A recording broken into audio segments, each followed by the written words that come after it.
18 डिसेंबर 2025च्या दिवशी मार्गशीर्ष महिन्याचा शेवटचा गुरुवार आहे आणि हा महालक्ष्मीचा दिवस मानला जातो. हा संपूर्ण महिना महालक्ष्मीचा मानला जातो. तर या दिवशी तुम्ही तुमच्या घरामध्ये नैवेद्य नक्की करा. हा नैवेद्य माता लक्ष्मी महालक्ष्मीच्या आवडीचा नैवेद्य आहे.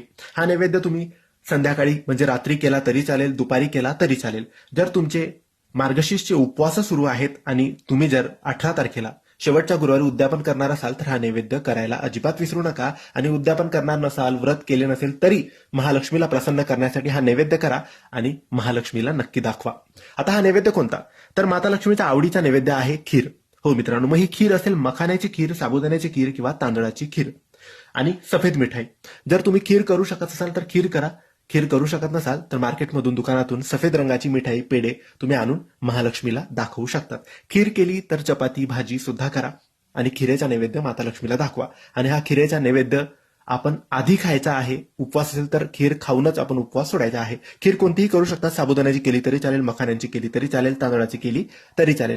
पण शेवटच्या गुरुवारी खीर करायला अजिबात विसरू नका, कारण खीर माता लक्ष्मी महालक्ष्मीची आवडीचा नैवेद्य मानला जातो. धन्यवाद.